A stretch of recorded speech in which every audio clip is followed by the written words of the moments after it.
Hi friends, ನಿಮಗೆಲ್ಲ ಮತ್ತೊಂದು ವಿಡಿಯೋಗೆ ಸ್ವಾಗತ. ಫ್ರೆಂಡ್ಸ್, ಭಾರತದ ರಾಜಕಾರಣದಲ್ಲಿ ದಶಕಗಳ ಅನುಭವ, ಅಸಾಮಾನ್ಯ ಸತತ ಗೆಲುವುಗಳು ಮತ್ತು ಸರಳತೆಯ ಮೂಲಕ ತಮ್ಮದೇ ಆದ ಛಾಪು ಮೂಡಿಸಿರುವ ಒಬ್ಬ ಮಹಾನ್ ನಾಯಕರಿದ್ದಾರೆ. ಅವರೇ ಮಲ್ಲಿಕಾರ್ಜುನ್ ಖರ್ಗೆ. ಕಾರ್ಮಿಕರ ನಾಯಕರಾಗಿ, ಸಚಿವರಾಗಿ, ಸಂಸದರಾಗಿ ಮತ್ತು ಈಗ ಭಾರತೀಯ ರಾಷ್ಟ್ರೀಯ ಕಾಂಗ್ರೆಸ್ನ ಅಧ್ಯಕ್ಷರಾಗಿ ಇವರ ರಾಜಕೀಯ ಪಯಣ ನಿಜಕ್ಕೂ ರೋಮಾಂಚನಕಾರಿ.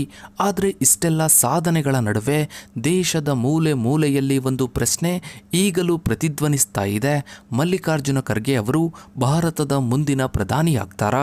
ಇವತ್ತಿನ ಈ ಒಂದು ವಿಡಿಯೋದಲ್ಲಿ ಖರ್ಗೆ ಅವರ ಬಾಲ್ಯದಿಂದ ಹಿಡಿದು ರಾಜಕೀಯಕ್ಕೆ ಅವರ ಪ್ರವೇಶ, ಸತತ ಗೆಲುವುಗಳ ದಾಖಲೆ, ಕರ್ನಾಟಕ ರಾಜಕಾರಣದಲ್ಲಿ ಅವರ ಪ್ರಭಾವ ಮತ್ತು ರಾಷ್ಟ್ರ ರಾಜಕಾರಣದಲ್ಲಿ ಅವರ ಬೆಳವಣಿಗೆಯ ಬಗ್ಗೆ ಸಂಪೂರ್ಣವಾಗಿ ನೋಡ್ತಾ ಹೋಗೋಣ.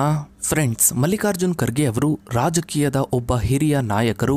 ತಮ್ಮ ಸುದೀರ್ಘ ರಾಜಕೀಯ ಜೀವನದಲ್ಲಿ ಅವರು ಹಲವಾರು ಮಹತ್ವದ ಹುದ್ದೆಗಳನ್ನು ಅಲಂಕರಿಸಿದರೆ, ಕಾರ್ಮಿಕರ ಹಕ್ಕುಗಳಿಗಾಗಿ, ಸಾಮಾಜಿಕ ನ್ಯಾಯಕ್ಕಾಗಿ ಮತ್ತು ದಲಿತರ ಏಳಿಗೆಗಾಗಿ ಅವರು ಹೋರಾಟಗಳನ್ನು ಮಾಡಿದ್ದಾರೆ. ಮಲ್ಲಿಕಾರ್ಜುನ್ ಖರ್ಗೆ ಅವರು 1942ರ ಜುಲೈ 21ರಂದು ಗುಲ್ಬರ್ಗ ಜಿಲ್ಲೆಯ ಅಂದರೆ ಈಗಿನ ಕಲಬುರಗಿ ಜಿಲ್ಲೆಯ ಆಳಂದ ತಾಲೂಕಿನ ವರ್ವಟ್ಟಿ ಗ್ರಾಮದಲ್ಲಿ ಜನಿಸಿದರು. ಇವರ ತಂದೆ ಮಪ್ಪಣ್ಣ ಖರ್ಗೆ ಮತ್ತು ತಾಯಿ ಸಾವಿತ್ರಿಬಾಯಿ ಖರ್ಗೆ.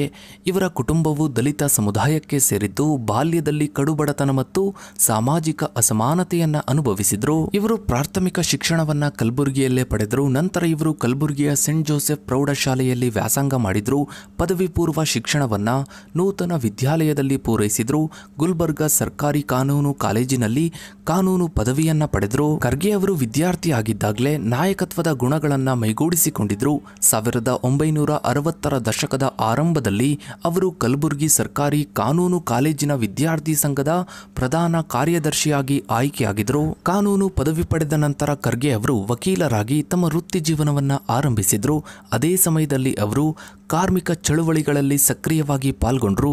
ಸಂಯುಕ್ತ ಕಾರ್ಮಿಕ ಸಂಘದ ಪ್ರಬಲ ನಾಯಕರಾಗಿ ಅವರು ಅನೇಕ ಕಾರ್ಖಾನೆಗಳಲ್ಲಿ ಕಾರ್ಮಿಕರ ಹಕ್ಕುಗಳಿಗಾಗಿ ಹೋರಾಡಿದ್ರು.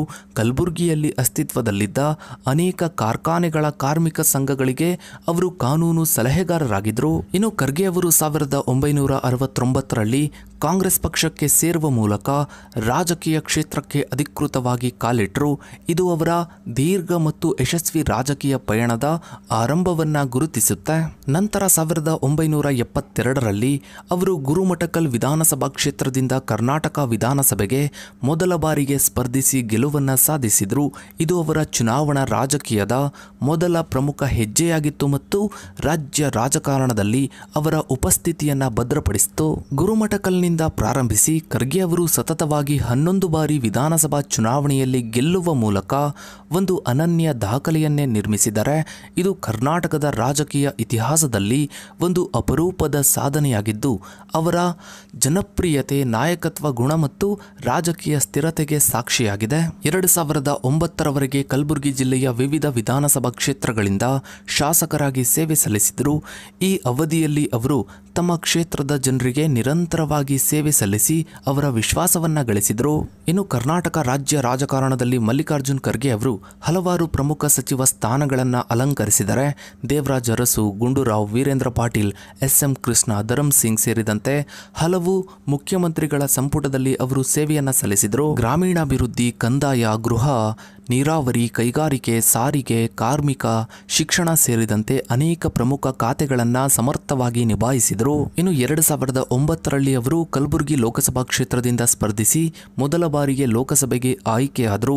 2014ರಲ್ಲಿಯೂ ಅದೇ ಕ್ಷೇತ್ರದಿಂದ ಮರು ಆಯ್ಕೆ ಆದರು. ಇನ್ನು ಕೇಂದ್ರದಲ್ಲಿ ಪ್ರಧಾನಿ ಮನಮೋಹನ್ ಸಿಂಗ್ ನೇತೃತ್ವದ UPA ಸರ್ಕಾರದಲ್ಲಿ ಅವರು ಕಾರ್ಮಿಕ ಮತ್ತು ಉದ್ಯೋಗ ಸಚಿವರು, ರೈಲ್ವೆ ಸಚಿವರು ಹಾಗೂ ಸಾಮಾಜಿಕ ನ್ಯಾಯ ಮತ್ತು ಸಬಲೀಕರಣ ಸಚಿವರಾಗಿ ಸೇವೆಯನ್ನ ಸಲ್ಲಿಸಿದ್ರು. ಲೋಕಸಭೆಯಲ್ಲಿ ಕಾಂಗ್ರೆಸ್ ಪಕ್ಷದ ನಾಯಕರಾಗಿಯೂ ಕಾರ್ಯನಿರ್ವಹಿಸಿದ್ದಾರೆ. ಇನ್ನು 2022ರ ಅಕ್ಟೋಬರ್ನಲ್ಲಿ ಮಲ್ಲಿಕಾರ್ಜುನ್ ಖರ್ಗೆ ಅವರು ಕಾಂಗ್ರೆಸ್ನ ಅಧ್ಯಕ್ಷರಾಗಿ ಆಯ್ಕೆಯಾದರು. ಸುಮಾರು 24 ವರ್ಷಗಳ ನಂತರ ಗಾಂಧಿ ಕುಟುಂಬದ ಹೊರಗಿನ ವ್ಯಕ್ತಿಯೊಬ್ಬರು ಈ ಹುದ್ದೆಯನ್ನು ಅಲಂಕರಿಸಿದ್ರು. ಈ ಆಯ್ಕೆಯು ಅವರ ಸುದೀರ್ಘ ರಾಜಕೀಯ ಅನುಭವ, ಪಕ್ಷನಿಷ್ಠೆ ಮತ್ತು ವಿಶಾಲ ಒಮ್ಮತದ ನಾಯಕತ್ವಕ್ಕೆ ಸಾಕ್ಷಿಯಾಗಿದೆ. ಇನ್ನು ಮಲ್ಲಿಕಾರ್ಜುನ್ ಖರ್ಗೆ ಅವರು ರಾಧಾಬಾಯಿ ಖರ್ಗೆ ಅವರನ್ನ ಮದುವೆಯಾಗಿದ್ದಾರೆ. ಅವರಿಗೆ 2 ಪುತ್ರಿಯರು ಮತ್ತು 3 ಪುತ್ರರಿದ್ದಾರೆ. ಅವರ ಪುತ್ರ ಪ್ರಿಯಾಂಕ ಖರ್ಗೆ ಅವರು ಕೂಡ ಕರ್ನಾಟಕ ರಾಜಕಾರಣದಲ್ಲಿ ಸಕ್ರಿಯರಾಗಿದ್ದಾರೆ. ಇನ್ನು ಮಲ್ಲಿಕಾರ್ಜುನ್ ಖರ್ಗೆ ಅವರು ಕಾಂಗ್ರೆಸ್ನ ಅಧ್ಯಕ್ಷರು ಮತ್ತು ರಾಜ್ಯಸಭೆಯ ವಿರೋಧ ಪಕ್ಷದ ನಾಯಕರು ಆಗಿದ್ದಾರೆ. ಅವರ ಸುದೀರ್ಘ ರಾಜಕೀಯ ಅನುಭವ, ದಲಿತ ಸಮುದಾಯದ ಪ್ರಮುಖ ನಾಯಕರಾಗಿ ಅವರ ಗುರುತು ಮತ್ತು ಅವರ ಇಮೇಜ್ ಅವರನ್ನ ಪ್ರಧಾನಿ ಹುದ್ದೆಗೆ ಸಂಭಾವ್ಯ ಅಭ್ಯರ್ಥಿಗಳಲ್ಲಿ ಒಬ್ಬರನ್ನಾಗಿ ಮಾಡಿದೆ. ಆದರೂ ಅವರು ಪ್ರಧಾನಿಯಾಗುವ ಅವಕಾಶಗಳು ಹಲವಾರು ಅಂಶಗಳ ಮೇಲೆ ಅವಲಂಬಿತವಾಗಿದೆ. ಖರ್ಗೆ ಅವರು ದಶಕಗಳ ಕಾಲ ರಾಜಕೀಯದಲ್ಲಿ ಸಕ್ರಿಯರಾಗಿದ್ದಾರೆ ಮತ್ತು ರಾಜ್ಯ ಹಾಗೂ ಕೇಂದ್ರ ಮಟ್ಟದಲ್ಲಿ ವಿವಿಧ ಪ್ರಮುಖ ಖಾತೆಗಳನ್ನು ನಿರ್ವಹಿಸಿದ ಅನುಭವ ಹೊಂದಿದ್ದಾರೆ. ಅವರ ಈ ಅನುಭವವು ಅವರಿಗೆ ಒಂದು ಪ್ರಮುಖ ಶಕ್ತಿ. ಇನ್ನು ಕಾಂಗ್ರೆಸ್ ಪಕ್ಷದ ಅಧ್ಯಕ್ಷರಾಗಿರೋದ್ರಿಂದ ಅವರು ಪಕ್ಷದ ಪ್ರಮುಖ ನಿರ್ಧಾರಗಳನ್ನು ತೆಗೆದುಕೊಳ್ಳುವ ಸ್ಥಾನದಲ್ಲಿದ್ದಾರೆ. ಇದು ಅವರನ್ನ ಪ್ರಧಾನಿ ಹುದ್ದೆಗೆ ಪರಿಗಣಿಸಲು ಒಂದು ಕಾರಣವಾಗಬಹುದು, ವಿಶೇಷವಾಗಿ ಮೈತ್ರಿಕೂಟದ ಸಂದರ್ಭದಲ್ಲಿ. ಇನ್ನು ಖರ್ಗೆ ಅವರು ದಲಿತ ಸಮುದಾಯಕ್ಕೆ ಸೇರಿದವರು. ಇದು ದೇಶದ ಒಂದು ದೊಡ್ಡ ಮತ್ತು ಪ್ರಮುಖ ಮತದಾರರ ಸಮುದಾಯವಾಗಿದೆ. ಈ ಗುರುತು ಅವರಿಗೆ ವ್ಯಾಪಕ ಬೆಂಬಲವನ್ನು ತರಬಹುದು, ವಿಶೇಷವಾಗಿ ವಿರೋಧ ಪಕ್ಷಗಳು ಒಟ್ಟಾಗಿ ನಿಂತಾಗ. ಇನ್ನು 2024 ಲೋಕಸಭಾ ಚುನಾವಣೆಯ ಮೊದಲು ಪಶ್ಚಿಮ ಬಂಗಾಳದ ಮುಖ್ಯಮಂತ್ರಿ ಮಮತಾ ಬ್ಯಾನರ್ಜಿ ಮತ್ತು ದೆಹಲಿ ಮುಖ್ಯಮಂತ್ರಿ ಅರವಿಂದ್ ಕೇಜ್ರಿವಾಲ್ ಅವರು ಖರ್ಗೆ ಅವರ ಹೆಸರನ್ನು INDIA ಮೈತ್ರಿಕೂಟದ ಪ್ರಧಾನಿ ಅಭ್ಯರ್ಥಿಯನ್ನಾಗಿ ಪ್ರಸ್ತಾಪಿಸಿದರು. ಇದು ಮೈತ್ರಿಕೂಟದ ಒಳಗೆ ಅವರಿಗೆ ಸ್ವಲ್ಪ ಮಟ್ಟಿಗೆ ಬೆಂಬಲವಿದೆ ಎಂಬುದನ್ನು ಸೂಚಿಸುತ್ತೆ. ಇನ್ನು ಕಾಂಗ್ರೆಸ್ ಪಕ್ಷದಲ್ಲಿ ರಾಹುಲ್ ಗಾಂಧಿ ಅವರೇ ಪ್ರಧಾನಿ ಹುದ್ದೆಗೆ ಪ್ರಮುಖ ಆಯ್ಕೆಯಾಗಿದ್ದಾರೆ. ಸ್ವತಃ ಖರ್ಗೆ ಅವರೇ ರಾಹುಲ್ ಗಾಂಧಿ ಅವರು ಪ್ರಧಾನಿ ಆಗಬೇಕು ಎಂದು ಹೇಳಿಕೆ ನೀಡಿದ್ದಾರೆ. ಇದು ಖರ್ಗೆ ಅವರ ಸ್ವಂತ ಅವಕಾಶವನ್ನ ಕಡಿಮೆ ಮಾಡಬಹುದು. ಸದ್ಯದ ರಾಜಕೀಯ ಸನ್ನಿವೇಶದಲ್ಲಿ ಮಲ್ಲಿಕಾರ್ಜುನ್ ಖರ್ಗೆ ಅವರು ಪ್ರಧಾನಿಯಾಗುವ ಸಾಧ್ಯತೆ ಕಡಿಮೆ. ಆದರೆ ರಾಜಕೀಯದಲ್ಲಿ ಯಾವುದೇ ಸಂದರ್ಭದಲ್ಲೂ ಏನ್ ಬೇಕಾದರೂ ಆಗಬಹುದು. ಮಲ್ಲಿಕಾರ್ಜುನ್ ಖರ್ಗೆ ಅವರ ಜೀವನವು ಬಡತನದಿಂದ ಸಾಗಿ ಅಚಲ ಸಂಕಲ್ಪ ಮತ್ತು ಕಠಿಣ ಪರಿಶ್ರಮದಿಂದ ದೇಶದ ಅತ್ಯುನ್ನತ ರಾಜಕೀಯ ಹುದ್ದೆಗಳಲ್ಲಿ ಒಂದನ್ನ ತಲುಪಿದವರ ಕಥೆಯಾಗಿದೆ. ಇವರು ಭಾರತದ ರಾಜಕೀಯ ಇತಿಹಾಸದಲ್ಲಿ ಒಂದು ಪ್ರಮುಖ ಅಧ್ಯಾಯವನ್ನೇ ಬರೆದಿದ್ದಾರೆ. ಇನ್ನು ನಿಮ್ಮ ಪ್ರಕಾರ ಮಲ್ಲಿಕಾರ್ಜುನ್ ಖರ್ಗೆ ಅವರು ದೇಶದ ಪ್ರಧಾನಿ ಆಗ್ತಾರಾ ಇಲ್ವಾ ಅನ್ನೋದನ್ನ ತಪ್ಪದೆ ಕಮೆಂಟ್ ಸೆಕ್ಷನ್ ಅಲ್ಲಿ ಕಮೆಂಟ್ ಮಾಡಿ. ಹಾಗೆ ವಿಡಿಯೋಗೊಂದು ಲೈಕ್ ಮಾಡ್ತಾ ವಿಡಿಯೋನ ಆದಷ್ಟು ಎಲ್ಲ ಕಡೆ ಶೇರ್ ಮಾಡಿ. ನೀವಿನ್ನು ನಮ್ಮ ಚಾನಲ್ಗೆ ಸಬ್ಸ್ಕ್ರೈಬ್ ಆಗಿಲ್ಲ ಅಂದ್ರೆ ಕೆಳಗಡೆ ಕಾಣೋ ಸಬ್ಸ್ಕ್ರೈಬ್ ಬಟನ್ ಕ್ಲಿಕ್ ಮಾಡಿ. ಹಾಗೆ ಪಕ್ಕದಲ್ಲಿ ಕಾಣೋ ಬೆಲ್ ಐಕಾನ್ ಕೂಡ ಕ್ಲಿಕ್ ಮಾಡಿ. Thanks for watching.